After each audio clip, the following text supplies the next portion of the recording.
Good evening, this is vk3sl and welcome to the late night session. These are the Friday night missions and we do this every week at this time. It's a part of an ongoing tradition of many different guises, and in this instance we just play random selections of historic material, mainly 78s and transcription records and various things that sort of jump out at the shelf, off the shelf, onto the turntable and yearn to be played. It's a serendipitous operation. And a bit later on we'll be calling up Mr. JR, Frank, on Zoom, so we'll have our usual late night discussion, and we've got a few themes to pursue later on. So anyhow, welcome to the evening session, and we'll kick off as per usual with something nostalgic. In this case it's a 78, a Brunswick 78 from 1926. It's Bud Jackson's Swanee Serenaders. I think this actually has something to do with Fess Williams, maybe his Royal Flush Orchestra, not sure, but anyhow, on the label it says Bud Jackson's Swanee Serenaders, and a pretty upbeat track using the light ray process. It's called Messin' Around.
Messin' around, messin' around.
Actually a pretty hot record.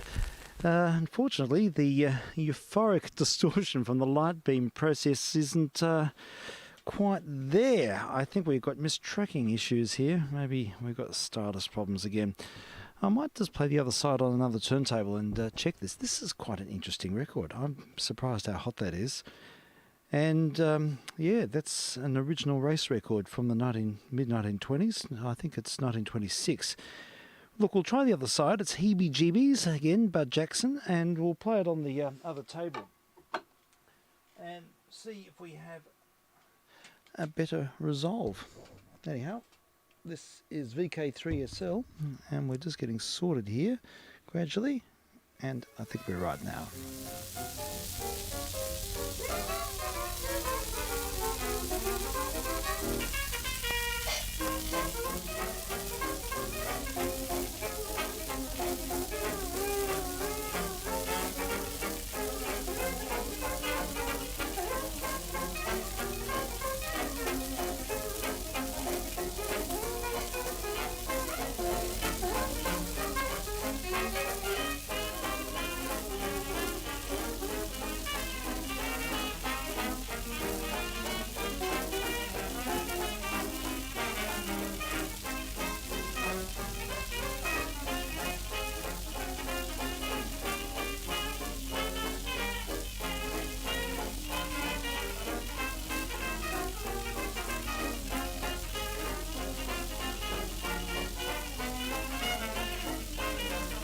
Well, sorry folks, I'm going to do a photomatic there because we got problems. Seems like we got...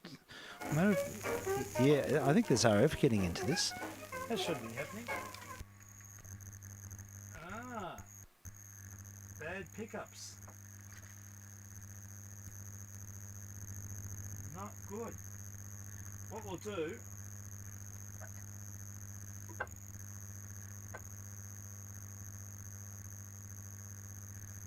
Sorry about this. We'll do a take 3. This hasn't happened for a long time. I wonder what's going on.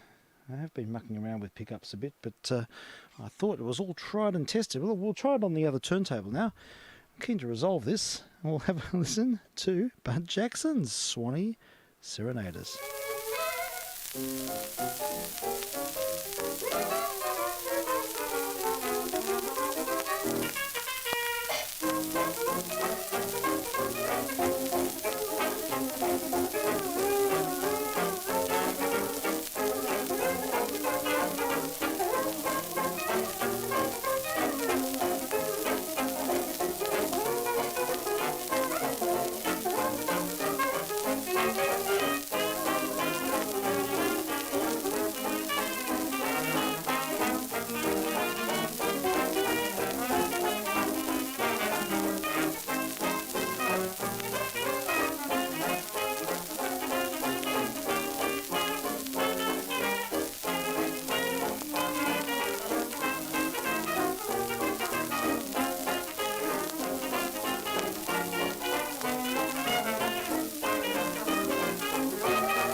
Well, we got there in the end. It was Probably Fess Williams on that recording. On the label it says Bud Johnson's Swanee Serenaders, but in fact, looking at the discographies, which are all accessible, seems like it was Fess Williams, who was a clarinet player in New York in the 20s. He lived until the 1970s. But he made quite a few records with the Royal Flush Orchestra. I love it. And he featured a gas pipe clarinet. So that was where you get a lot of sort of special effects, honks and things. There we go. I've just discovered something today. I'll have to put that record in the special hits shelf, I think. And I have to put a red ticket on that turntable and see what's going on there. We have a gremlin in the system. Anyhow, these are test missions on 160 and on VHF, and a little later on we'll move up to UHF, where we'll reside after midnight. That's the plan, and gradually we're sort of moving in that direction. So slowly but surely we're getting there. Well, another 78 I think while we get things organised. This one is the Happiness Boys, Billy Jones and Ernest Hare, and one of their big hits from the late 1920s, Where Do You Work, John? This record was quite a popular disc in its day, and a little bit of humour to set the scene.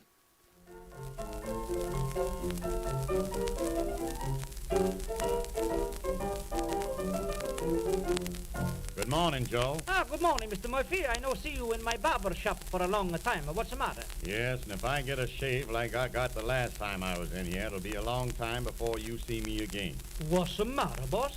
Well, that dago barber by the name of John that used to work for you nearly cut my face off. Oh, that's all right, Mr. Murphy. This time I cut you myself. Sit down. What became of John? I don't know. Maybe he got a new job. Well, it ought to be in a butcher shop. You make a joke, eh? Never mind the jokes. Give me a shave, and remember I'm in a hurry. Sure, boss. Me push him up quick. Joe! John! Stop in here. My friend. Hey, keep that soap out of my mouth. Oh, excuse that, the boss. I forget. You know, I make a talk with my friend John. I forget. Excuse that, please. Hey, John, hello. By golly, Joe. Hey, listen, Wap. I think the cop he's got you a long time ago. Hey, you make a fun, huh? Well, then what are you done? I'm a working to make it a man, just like the son of a gun. Oh, just a minute, boss. Just a minute, please. You say you work, John? Betcha my life. Where you work, John? On the Delaware like a one. Well, what do you do, John? I push.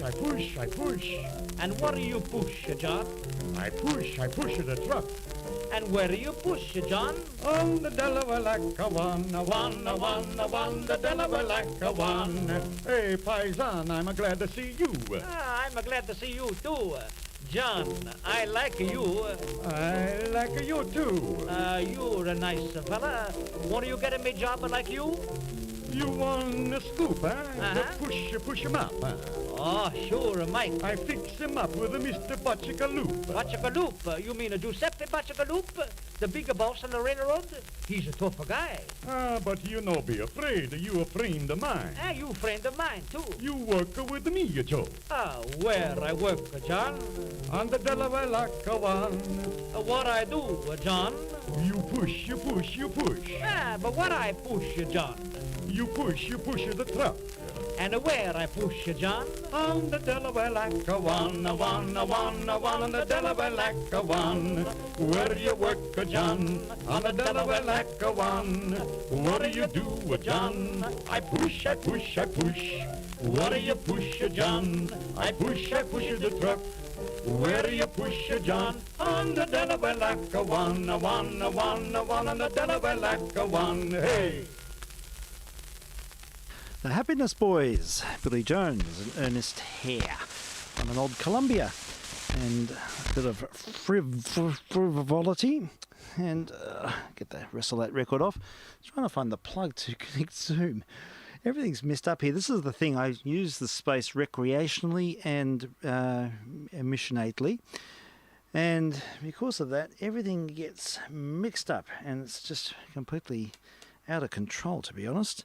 78s everywhere, and here's one I want to put back on the shelf, and before doing it I will play it. We heard the other side of it last week, and another recording of Harry Reese's Syncopators. And as we know, Mr. Reeser, banjo player supreme and the leader of the Six Jumping Jacks, he recorded on almost every label. You see him in many different identities, but here he is under his own name, and it's I think this refers quite deliberately to the Freshman, and I think that with Harold Lloyd. What other film came out? There was another one, similar film with Buster Keaton. Anyhow, it's sort of all about college life in the 20s, and it's called Collegiate Sam. Whoops, in the groove. Oh, you'll find this fella on any campus. Ooh. Collegiate Sam. He wears a whoopee hat and goodness knows he don't use garters on his hose. Ain't he the ladies' man, Collegiate Sam? He's got a Dunhill pipe and a fancy vest, a perfect type for an old gold test. Ain't he the ladies' man, Collegiate Sam? And though he couldn't pass a French or Greek exam, what he could do to any chic exam, I've heard it said on good authority, he'd wreck a whole sorority. That red-hot ladies' man, Collegiate Sam.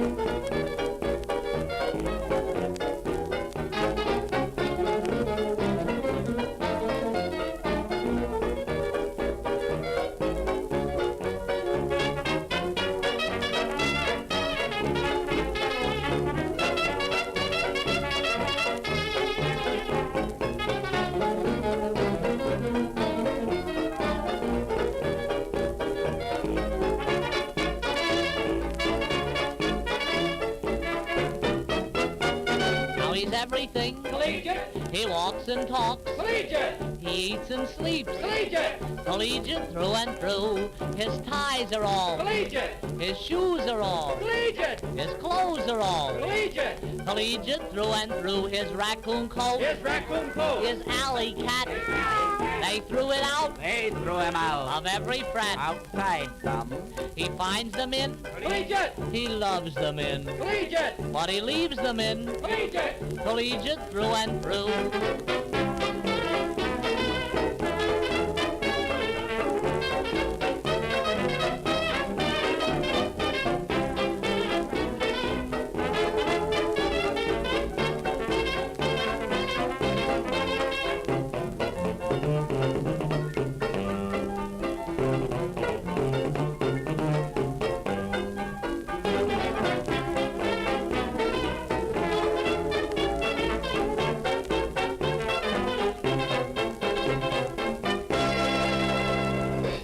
vk3sl test missions on 160 and on VHF, and sampling shellac here.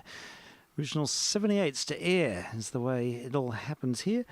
And on the other turntable, the one at the back of the room, which I've just set up, there is a recording of Fats Waller. And this is one of the records he made on the Hammond organ. So we'll get some gloopy Fats and a track called Swing a Dinger Street. Go figure.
Swaller and his rhythm. In fact, it was mainly him playing the Hammond organ. Swing-a-dinger Street. Is that right? Sounds vaguely obscene, but anyhow, that's Mr. Waller. And we're slowly getting organised with the Zoom call. Been a bit distracted here. We will get there. So in the next couple of minutes, I'll send you a link there, Frank. And we'll hopefully have a workable situation. Anyhow, in the interim, I've got a recording of Xavier Cugat and his Waldorf Astoria Orchestra, one of my fave tracks from the 1930s. A song called The Lady in Red.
She's nothing more than a pal, but for me, and oh my, you never stop her. She'd be a dangerous gal if she should ever meet the right guy. Oh, the lady in red, the fellows are crazy for the lady in red. Is she a study, oh body, what a personality.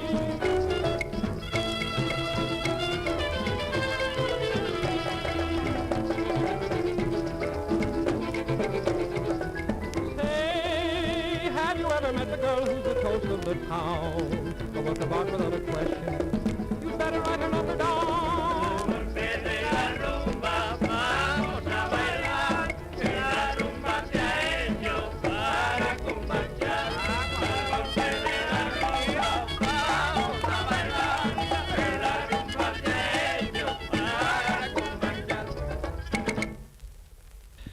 Xavier Cugat and the orchestra from the 30s. I think we have Frank on the line. Hi, Frank. Hi, Steve. Hi, how's it going? Yeah, very well, very well. Excellent. Good. Nice copy there. Zoom seems to be working very well. So there we have it. I love that South American trumpet. Oh, it's great, isn't it? It's great. Yeah. It soars. It has that wonderful cross rhythm where it just has that wonderful, I don't know, it's something very alluring about that South American vibe. And, Certainly is. And yes, there's a very saucy film that goes with that song. It's one of the really? It's one of the Buzzley Berkeley films, In Il Calante, I think it's called, and it's sort of set in a, so I suppose it's sort of a brothel or a like a gambling den, and and all the women are very scantily clad and sort of moving within the They're scenes, and I think it doesn't Bit out there, yeah. very much so. So there we have Yeah. it. But yeah, well. Well, this is the right time of night for it. Well, that's right. That's right. We can get away with it at this time of night. And yeah, so I started getting organised here. Just had a few sort of technical flaws, tripping over things. If you've got to be careful, I don't step on 78s. It's I'm having a look on the web at 3D headphones. Oh, okay. Oh, Do you know much about them? Have you had any 3D. experience? No, I haven't. But I've heard of them, and I think it's sort of a way of giving you through spatial. I think there's some sort of spatial delay aspect to it, and it gives you the It's illusion. phasing and delay. Yeah, It gives you the illusion of 3D of 3D sound, I suppose. Yeah. It gives you the illusion of sound coming outside of your head, I think. That's it. Yeah, sort of sound. It's surround sound effects or binaural sound. But yeah, look, it'd be interesting to try them out. I wonder if you'd be. I wonder if there's a place you can give them a go. And, No. Yeah. We need NSLs or somewhere like that, don't we? That's right. And Exactly. of course, we need to be no lockdown. Yeah, I know. Well, this is another question. Yeah. So I was The other thing that these can do is to give you a sense of directionality, in the sense that if you move your head around 90 degrees, the sound source compensates for that, and you have the illusion that you've actually moved your head in relation to the sound. Oh my goodness. Well, that's pretty sophisticated. It is, isn't it? Yeah, sure is. Oh well, I wonder. Yeah, I'd love to know what sort of subjective effects it has, and Yeah, well, that's right. There's a lot of stuff on the net, needless to say. Anyway. okay, 3D sound. It warrants some investigation. I'd be keen Yeah, to I'm find going out to do more. that tomorrow. Yeah. Yeah. Oh, you'll have to give us a report on the report. That's right. on the. I know there's an app called Ambionics, and I think I've got it Yes, on one. that's what Sennheiser. thing. And that has a similar thing, just using two channels, but I don't know how they do it. But they give you some sort of illusion of 3D space. Yeah. So, but yes, something to do with certain frequencies, a time delayed or whatever. It sort of triggers something in our subjective responses. And I guess it aims to do something like the binaural. yeah, stuff well, I was used to thinking do. about that. I had a real thing about for a long time. I was really into binaural recording and binaural sound, and even here know I've you got were. up on the shelf next to me here. I've got a binaural Sennheiser head. Oh, yeah, well, there you are. I used to use to record concerts with, and they do work very well. But you have to use headphones. They don't work. You can't play them back on a normal speaker system. Otherwise, it sort of sounds hollow and strange. But through headphones, it's strikingly real. It's incredible. Yeah. So, yeah, I've got lots of DAT Most tapes interesting recorded on anyway. it. Yeah, it is. Yeah, have you really? Back in the 90s, when we used to give a lot of recitals, I had we used to record them mostly on DAT, and that was the system, used binaural recording. So I mean, it seems to me what this is trying to do is to in fact make headphones sound more like speakers. Yeah. So that your sound field is not confined to inside your head. To give you sort of a spatial A breadth references. of- Yeah. Yeah. Okay. Anyway. No, it's a I very just- interesting topic. I'd like to hear more about it. And as I said, binaural experience was something. It's unnerving. You really, with a proper binaural setup, you really get a sense that someone's behind you or to your left or to your right, and all the spatial cues are there. And it's quite unsettling. I've heard demos of it. And it is indeed very unsettling if you haven't heard it before, or if you haven't heard a particular example of it. It is quite disturbing. Yeah, it is. And if you just do sort of, I was really into capturing sort of. I wear in-ear microphones, and I used to enjoy capturing. Sort of sonic events. So when the kids were young, I used to, wherever we went, I'd always have a pair of headphones or microphones in my ears. Yes. And so I've still got all these files, and they are interesting. You listen back to it, and I keep flinching and turning around because I think someone's behind me. But of course, it's all a part of the illusion. It's right. It's striking, really. Yeah. Anyway, enough. I'm sorry. I've No, derailed things. not at all. There's nothing to derail. To be honest, I haven't really got that organised. We're going to do a few overtures tonight, and Yes. and also I've got. I had a bit of a sample of this Battle of the Bands thing. It's good. It's look. I'll play a bit of it. I'll play the first track. And because it goes on, and it is a historic recording. It's recorded at Worth's Olympiad in Melbourne in 1948, and that, of course, is where the Arts Centre is now. And so, it's an interesting, quite a significant venue, and it sounds like a big event. There's a lot of, it sounds like a huge crowd, and I think you'll recognise who the announcers are. Yes. And so look, we'll get a feel for something that's Melbourne oriented. And if Mr. Jay's listening, I'm sure he'd be most interested in this recording.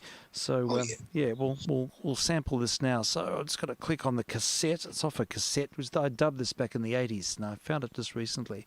So here we go. Worth's Olympiad in 1948. It's the Battle of the Bands, the third Battle of the Bands. I think we're right. Hoadley's. I think it used to be Hoadley's. I don't know whether it's Hoadley's. Yeah. It was in the 50s anyway. From Worth Here we go. Olympiad of the third Battle of the Bands. This program comes to you by courtesy of Craven and Datex watches for time everlasting. Yes, sir, and listen, don't forget this. Craven and Datex watches for time everlasting, obtainable from all jewelers, and they command respect for the Commando watch band, too. And now, folks, this is accidentally Clark McKay at the microphone of 3AW, and we open up the program this evening with the famous Stork Club gang led by Ron Garns with the Three Bears.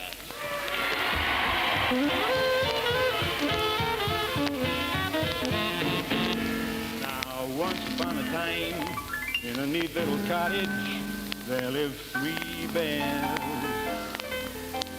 One was a daddy bear, and one was a mommy bear, and one was a wee bear. One day, went out walking in the deep woods of stalking, came a little gal with long. Yes, of course. Now her name was Goldilocks, and upon that door she knocks, but no one was there. So she walked right in and had herself a time, 'cause she didn't care.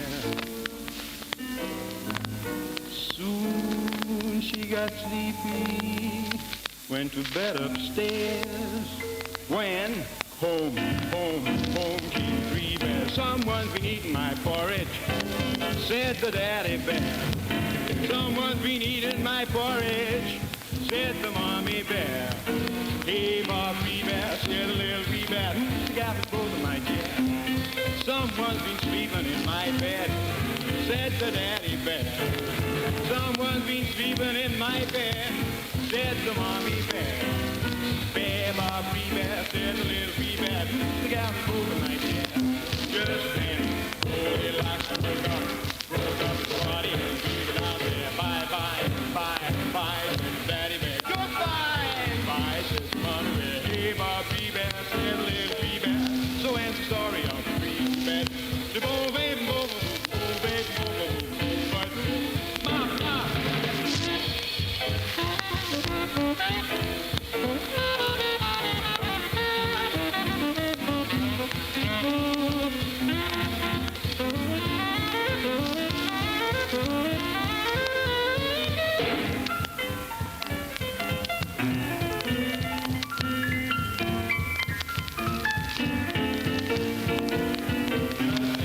Goldilocks broke up the party and beat it out there. Bye, bye, bye, bye, said Daddy Bear. Goodbye, bye, said Mommy Bear. Hey, Bob, wee bear, said the little wee bear. So ends the story of the three bears.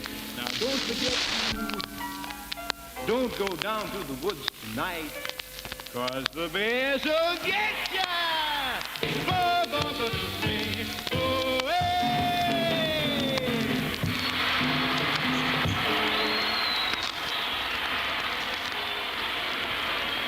So big crowd there at the event. Yeah. And it goes What on. I'm thinking and of, on. what I was, sorry, Steve. Yeah, go What on. I was thinking of was 10 years later. It was Stan Rofe definitely did that, and it was called the Battle of the Bands or the Battle of the Sounds. I'm not sure, but it was a similar thing, except they were all rock bands. Oh, fair enough. Okay. Yeah. Same idea. So Same yeah, idea, it's just a big sort of fest, big bash fest, and everyone's sort of playing their heart out, and it's an event. There's a lot of people there. They're all having a good time. So Right. as it was, 1948. So a bit of local nostalgia. And it's quite a significant recording. I'd like to think that the original's gone somewhere where it should. It's not gathering dust because, that's just a pretty ad hoc transfer. But it probably could be tidied up a bit. Now, I just realised that I'm planning to QSY to 70 centimetres. So, look, I'll get on to that in a moment. So what I might do is play the other side of that Fat Swallow record. And I think which is Blues in E flat, I think. Oh. That's what it says. So, whoops, I just dropped the needle there. Yes, the main turntable's not working, so I'm having to do a few acrobatics here. We've got the record in. I'll just quickly sort things, and we'll move up the band. So if you're listening on VHF, tune in to 438.725, 438.725, and we'll continue transmitting on UHF. It's VK3SL. And we will... I love my baby, but she don't love me.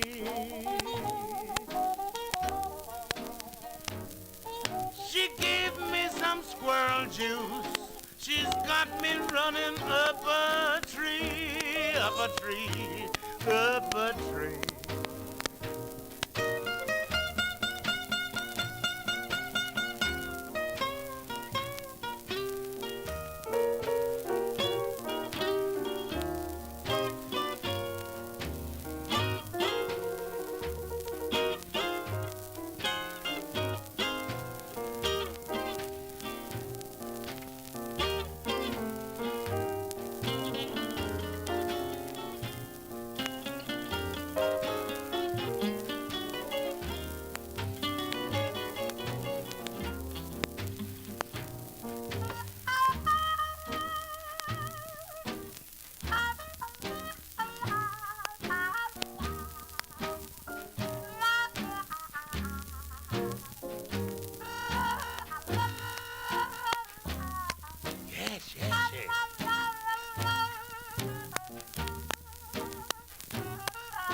Give it up or tell where it's at.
Fat Swallow and his rhythm. And his original blues, isn't he? Isn't he wonderful? Oh, I love him. Yeah, great music. And these are test missions, and welcome to those listening on UHF. We're now up and running, having QS wide from VHF. So hopefully this will stand as a workable situation for the future. We hope to make the permanent leap sometime in the next little while, maybe a few more weeks, and see how we go. So, well, What other news? Oh, look, there was a good theme I want to pick up on this afternoon. Mr. Stew mentioned the recording of the Emperor Concerto made during the Second World War, when all with the bombs going off.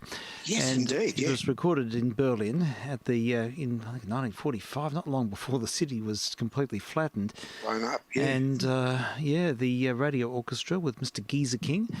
And it's a really, historic recording. It's fascinating. And we have featured it earlier on, a few years ago, when I first started doing these programs. I think we played quite a few of these wartime issues, especially featuring the magnetophone tape machines, which are just so fine. I mean, they've got to be heard to be believed.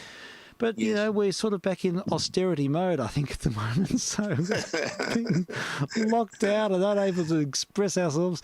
So, why not hear something from the wartime vaults?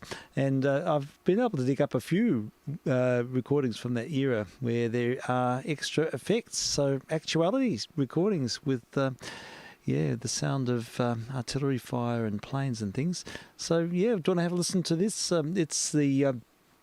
It's the Emperor Concertos, the middle movement. It's Walter Geezer King and one of the German orchestras. I can't remember which one, but gosh, it's an incredible recording. And about halfway through it, you'll hear some artillery fire or bombs or something. But it's a magnificent performance, Mr. Geezer King.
very historic recording, made in made in Berlin in 1944. A very early stereo recording, in fact.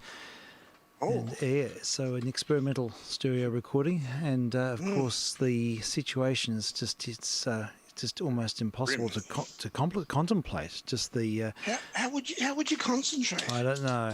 I just don't know. I don't know how they did it. It's I terrifying. mean, Yeah. you'd think you'd just say, "Look, stop."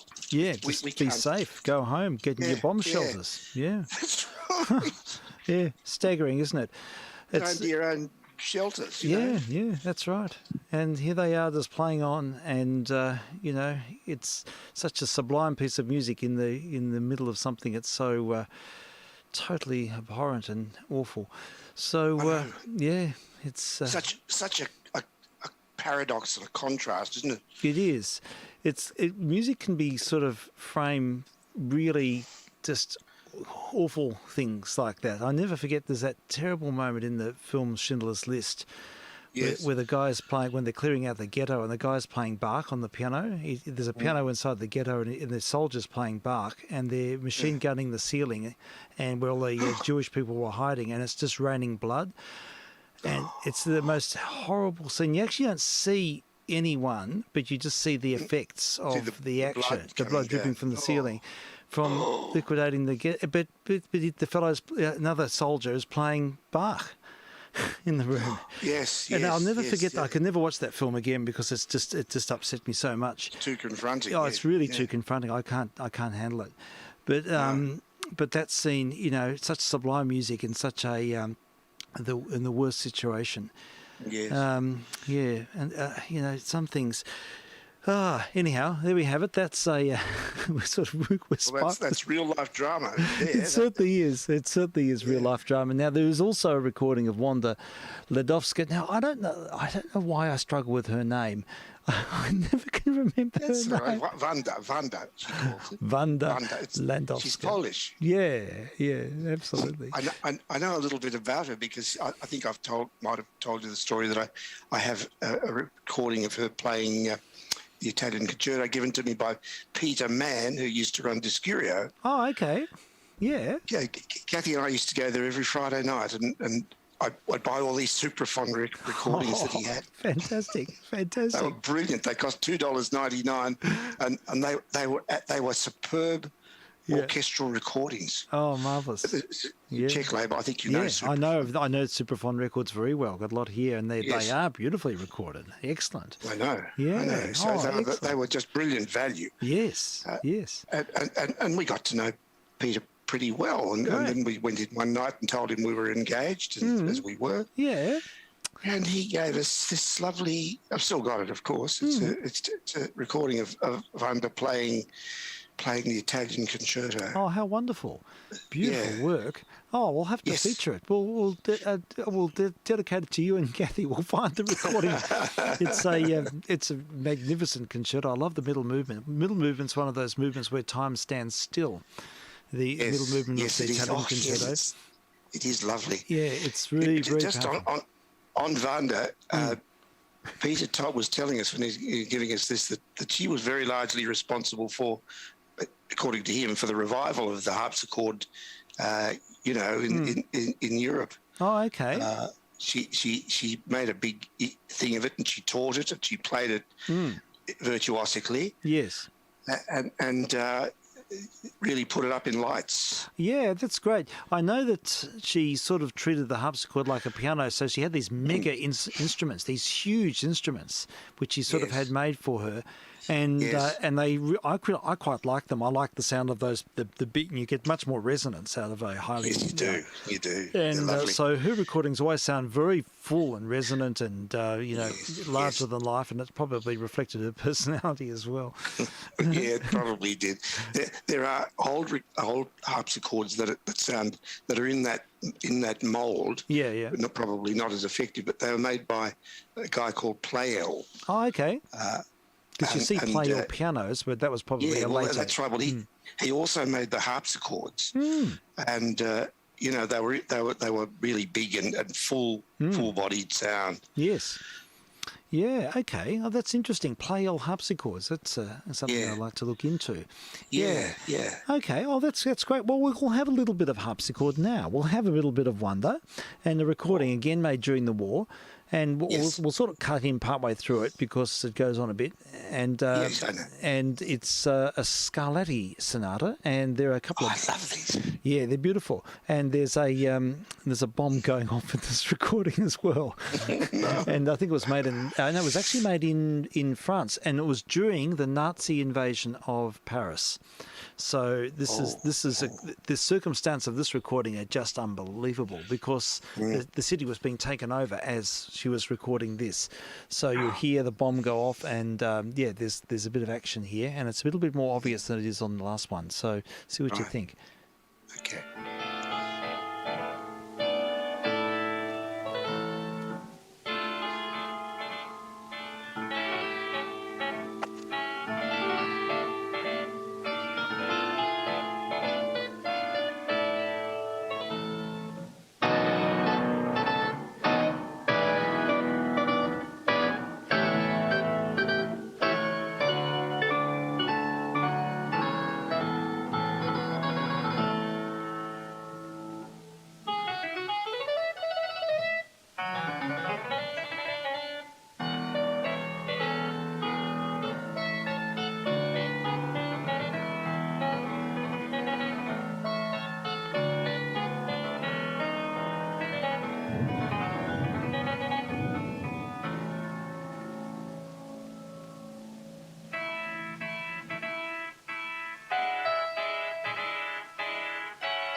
I honestly don't know how she kept her cool in that. She did not miss a beat. No, did she didn't. She didn't flinch, and that No. bomb was close. It was really loud.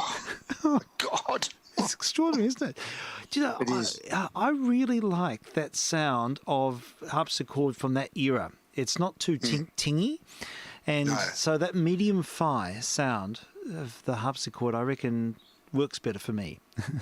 I find that there's too many tings. It's a bit edgy, yeah. Yeah. I know. I know exactly what you're saying. They can be edgy, and they can they're a bit like the nails on the tin fence. A little bit, you know. A little bit. I mean, I feel that recording was very acceptable, and I could hear what she was doing expressively a lot more than I can in a lot of contemporary harpsichord players. It's just so too many tings. That's the proverbial, what did Beecham say? Yeah, 2 skeletons copulating on a tin roof.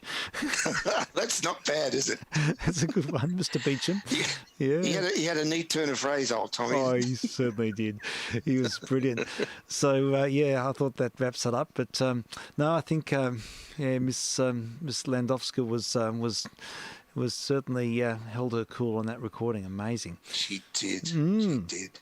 There's one more. There's a recording made in 1945 in Britain, but it's probably I'll just play 20 seconds of it because that's someone's put it up, and because it's very much in the background, but you hear warplanes flying over the studio, and there's a bit of a story that the orchestra, the BBC orchestra at this time, were moved out of London. I think they were resident in a country area and made the recording there. So it's interesting. It's the planets, and I think it's the very first recording of Holst's The Planets, and this is just a tiny snippet from Venus, the bringer of peace, ironically. Yes, I was going to say that you'd think it'd be more appropriate if it were Mars, wouldn't it? Exactly. But in the background there are warplanes flying over here. It's only about 20 seconds long. It's quite short, so we'll see if this works.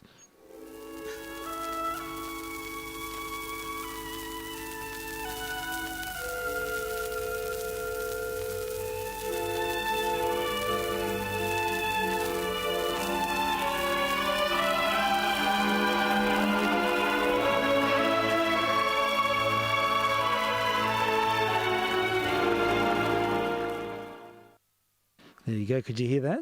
Yeah. Oh, yes. I heard it near the start. Yes, near the start. Yes, you heard it playing. It actually came across quite clearly here. Yeah. So there we have it. There's warplanes flying over the studio, but it just sort of brings it all into sharp relief, doesn't it? When you actually get those extra, I won't say extra musical effects, but extra, environmental sounds which tell a story, and usually a tragic story.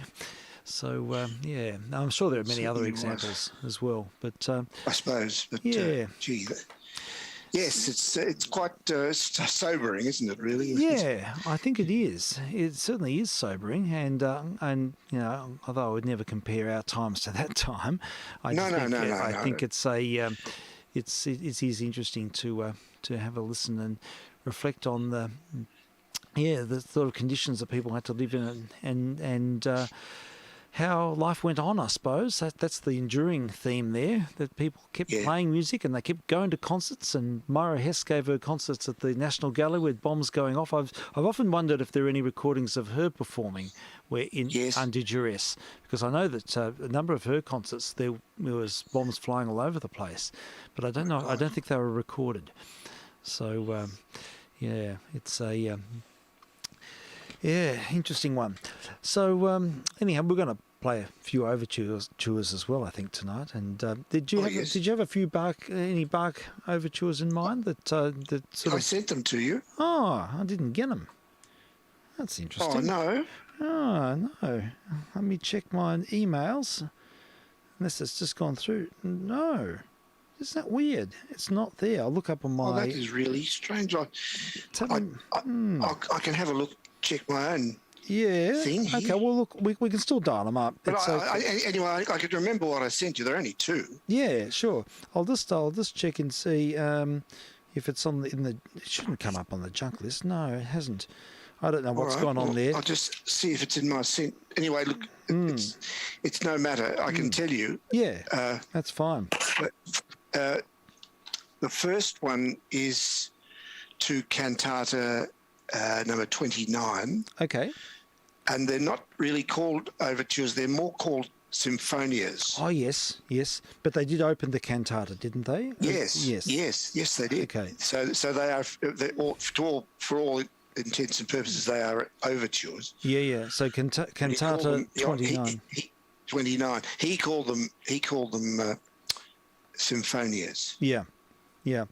As did Handel as well. Yeah. There's some beautiful recordings put up recently by the Netherlands Bach Society would you be happy if we sample one of these? I couldn't be more happy. I saw them listed tonight when I was going through what was available. Sure. Okay. Well, here we go. Yeah. There's a this one's actually listed here. It's the Symphonia from Cantata BWV 29, and we'll have a listen to the Netherlands Bach Society. This will be great. I've been really impressed with a number of their recordings, and it's another great Bach anthology, really, of the cantatas. I think the Dutch are very good at playing Bach. Yeah, I agree. My cantatas are Ton Koopman and the Amsterdam Baroque Orchestra. Oh, very good.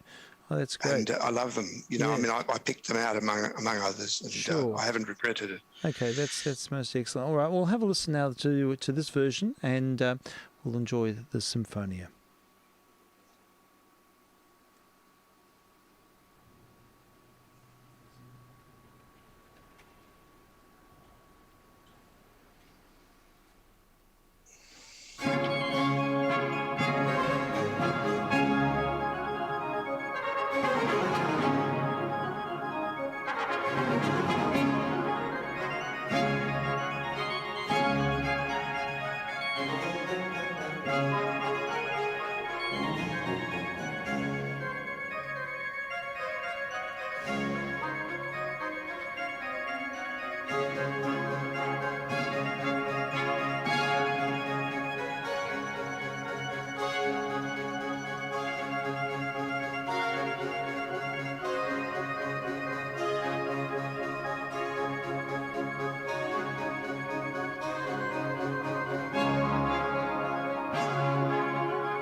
That was marvellous. How about that? It's such a positive awakening, really, isn't it? That piece. Just is. It just is. Of course, he uses it in the violin. Was it the violin or the Yes, cello? it's the E major partita for the the E major violin partita as well. So yes, it was, had a certainly was. A piece that Bach wanted to I don't know which he wrote first, actually, I wonder. No. But I think it's so, I was just quickly reading up about it. It looks like it's one of the later cantatas, 1731, but with an earlier number. But yeah, very good. I just love it. I feel like it's a blood transfusion when I hear the music. I know. I know. First thing in the morning, if I could hear it first thing in the morning, it just does wonders. You've prompted me. I think I should try and do this more this time. Do. Listen to that cantata. Just listen to one because it's it's so life affirming. And I don't know. I'm not a religious person, but I just feel that sort of that reverence in his writing, that sense of purpose, is something very, very powerful. Yeah. And my music teacher in primary school used to say, well, different composers have different effects on you, and the only way, the way that he described Bach was that it is uplifting music, and it is. Yeah, in every sense it is. Yeah, it's very positive music. It's music that this reflects someone who had a really deep sense of humanity, I think. And I think it imbues that in the listener, I think.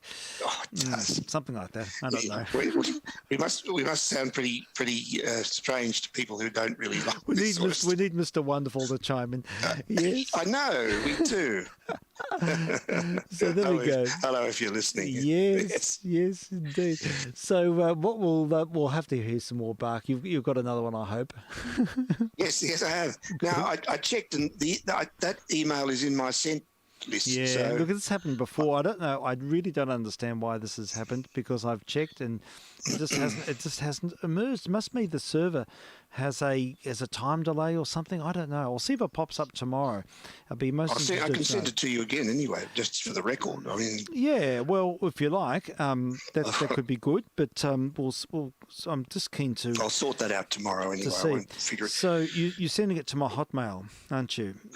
Maybe it's. Well, I send it to. Yes, I send it to this one. I send all of them to, because you are so arranged that, or my list is so arranged that I just need to hit S, and you are the first one to come up. Yeah. No, the stick with what I mean. Usually it works, but a couple of times it hasn't. So right. We'll keep a close eye on things.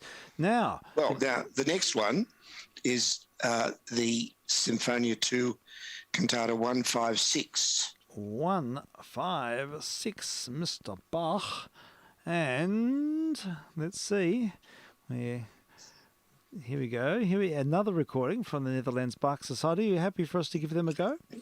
Delighted, of course. Yeah, I think they sound tremendous. They were too wonderful. And beautifully recorded. So this is the lovely ambience, lovely, just the right amount of reverb, you know. Yes, I think you're right. The only thing is that they're not that easy to cue, because because it's a live performance. But that doesn't matter. That's neither here or there. So I think the symphony is at the start, isn't it? So yes. We can. This is the one with the famous Arioso in it, isn't it? Yeah. This is the Arioso. Oh, is it? Oh, wow. Oh, gosh. Okay. Oh, I love this recording. Yeah. Now you've done it. All right. Well, let's have a listen to this now. That's just the intro. Netherlands Bach Society.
just listen to this all night.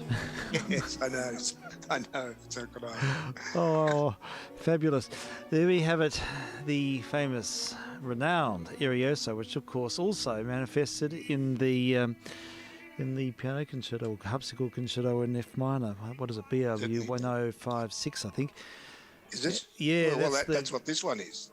Okay. This is, This is well, 156. no, this is 1-5. I beg pardon. Yeah, and there's a Yeah. 1056, which is a keyboard concerto, which I used the same material for, I gather. So The cantatas numbers all reflect BWV numbers. They're the same. yeah, right. Okay, that's I didn't know that actually. Yeah, that's the cataloguing system they use for Mr. B's works. Yeah. There's a beautiful performance of that same work with Edwin Fisher, very poetic piano playing, and Yes. it just sort of soars. I might dial it up. Yeah, I'll have another listen because that's it's such a special piece of music, and I remember learning it myself to play. Oh, it would be lovely on the cello. Yeah, Yes. it's a beautiful piece to play, and I remember learning it when I was in grade 5. And really? it's always been in my. It's one of the pieces I've always kept in my memory, and and I hold close to me. In fact, during lockdown last year, I think we had a online concert, and with some friends, and Kate and I played that. So, but we didn't record it, but we just played it online. So. Yeah, it's Very good. It's a beautiful piece. But look, let's have a listen to Mr. Fisher, and we'll hear it in its other transformed guise as a piano concerto, Ligo middle movement. Yeah. Different key.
And so it was.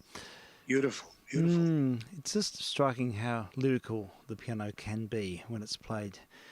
It's a percussion instrument, but yet it can present in such a lyrical way if the pedal's used correctly. Yes, And yes. it really gives that wonderful sense of line. Magnificent phrasing in that recording. Certainly was. Yeah. So. Now, I've resent you that email that I sent you earlier, Good. just for the heck of it. Sure. That's fine. So we'll see if it's popped up. Not yet. So, no. Yeah. All right. Then we'll keep an eye on things there and just make sure that we have a workable situation with emails. Still. Yeah, that's it.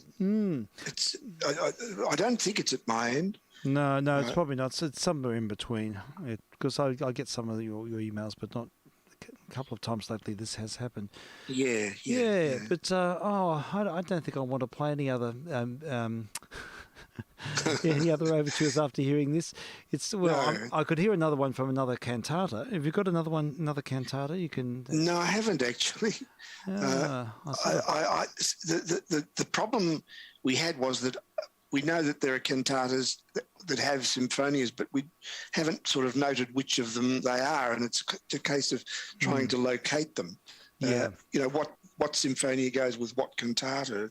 Fair enough. No, it's we can keep the topic open for sure, and we can even if we could play a bit of a cantata every week. I don't mind. It's good. The other thing, Kathy and I, that emerged when we were talking about it tonight, was that there are heaps and heaps of great overtures. So, there's the Coriolanus and the Egmont, and that's right. I was looking at the Coriolan overture with Mr. Toscanini before. Oh, really? I associate him with those operatic overtures, the Rossinis and the Verdis, because he just had such a incisive approach, and it's sort of it's a real hallmark of his Force of Destiny is just something so.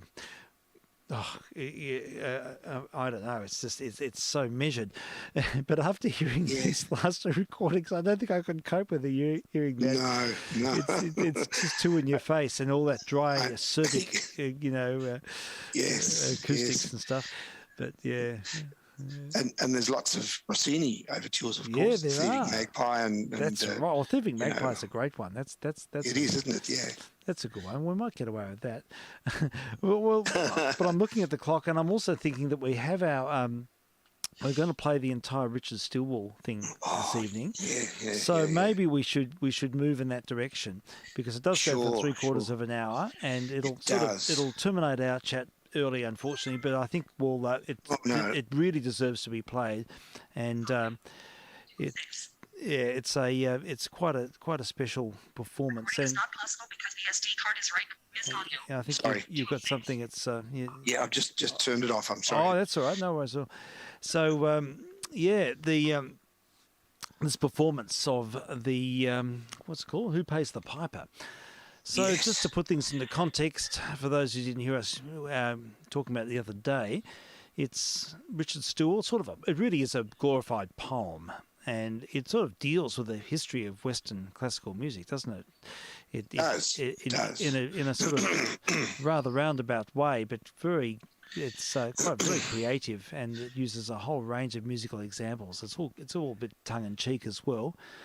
Oh yes, and has a bit of an apocalyptic end, unfortunately. But, I know it does.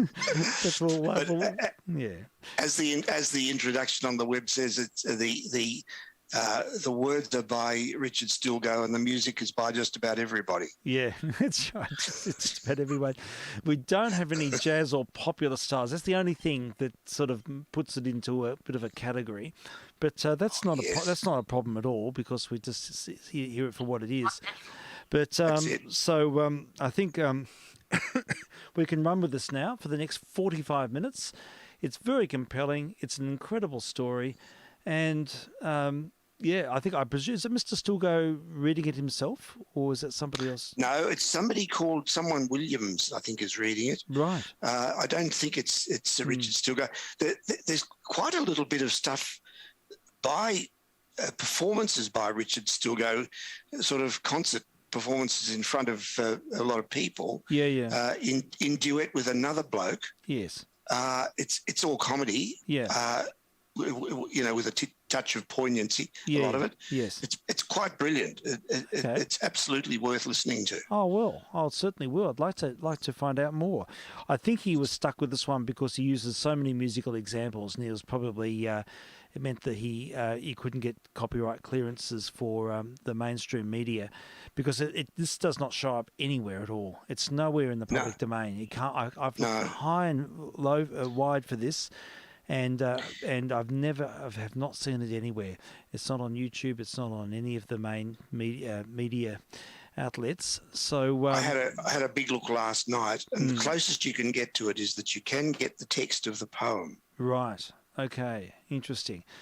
Yeah, and even ABC when they only used to play, I think it was New Year's Day, or there's only one day. Yes, she did.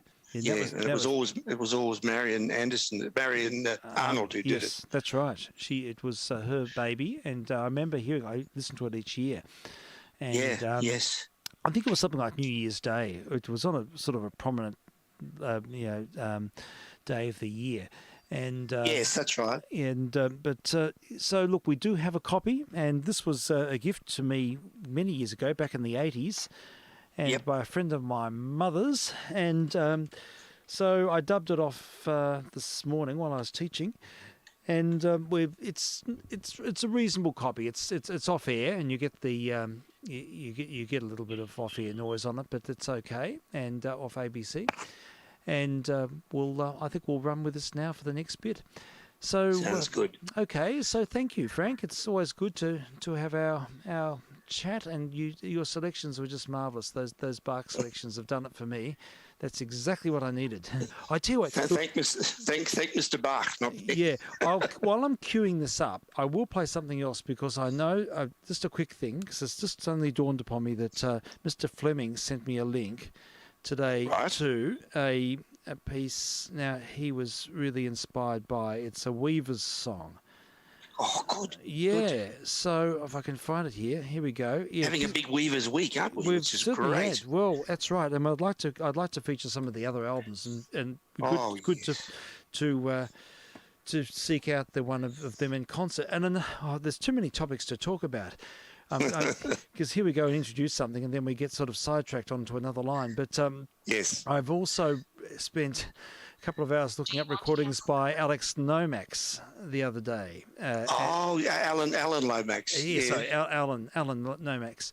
And wow, that is such an interesting topic of ethnomusicological huge. God. Yeah, huge. What an anthology with the Library of Congress. Thousands of hours of material. I know. He dedicated basically his life to it. Incredible. What a gift. And all manner of sort of folk traditions represented, and he went high and low to get these artists performing who otherwise wouldn't have been captured. And it's interesting to see the way he evolved with his technology over the decades. He started off with heavy disc cutting equipment in the back of a van, big Prestos and things, and then towards the end he was just using a Nagra. Was he? Yes. And then he used Magnavox for a long time. So it's quite an enterprise. But he certainly did. He put a lot of his own, a real lot of his own money into it. I think most of his money into it, really. He got grants and things like that along the way. Yes. But when they weren't available, and that was quite often, he financed himself. Right. Okay. Oh well, that's. I'd really like to learn more or find out more about his enterprises and some of the more especially folk music which tells a story, and it's that'd be good. So we'll keep him on the list, Mr. Lomax. Excellent. All right, so we'll cut to the very soon. People are probably wondering why but I'd like to play this recording for Mr. Yes, please. For Mr. Fleming as well, and this had a particular special resonance for him. So we'll gladly play it now, and then we'll follow on with Who Paid the Piper. So we don't need to say anything else. No, we don't need to back announce. So we'll I'll say goodbye. Yep, and I'll say goodnight, and I'll switch over to the radio. Okay. All good, and have a great evening, and we'll catch up probably tomorrow, I expect, or soon. Yes. Well, certainly tomorrow night. I'm not equipped to go on the missions in the morning on the coffee break. Sure.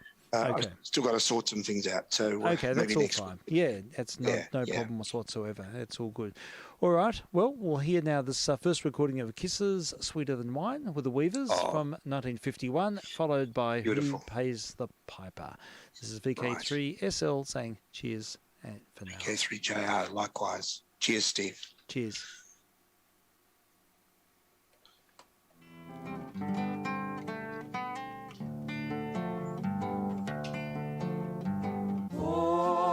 Oh, kisses sweeter than wine. Oh, kisses sweeter than wine. When I was a young man and never been kissed, I got to thinking over what I had missed. I got me a girl, I kissed her and then, oh Lord, I kissed her again. Oh, kisses sweeter than wine. Oh, kisses sweeter than wine. He asked me would I marry and be his sweet wife, and we would be so happy all of our life. He begged and he pleaded like a natural man, and then, oh Lord, I gave him my hand. Oh, kisses sweeter than wine. I worked mighty hard, and so did my wife, working hand in hand to make a good life. With corn in the field and wheat in the bins, then, oh Lord, I was the father of twins.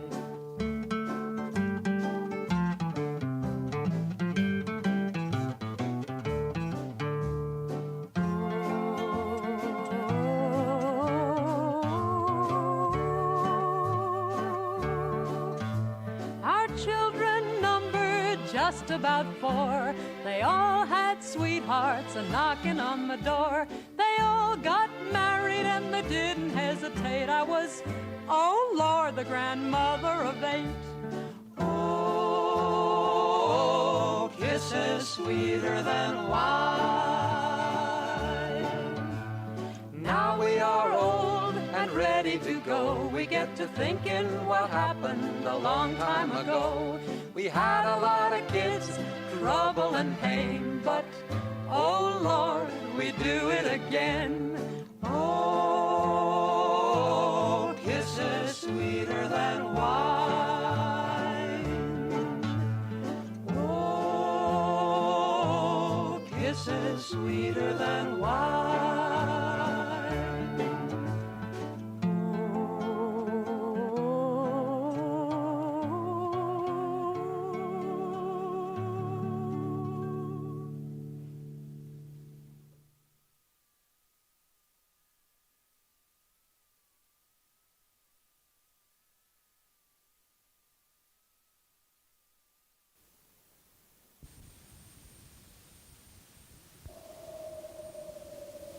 In the beginning was no word, no note.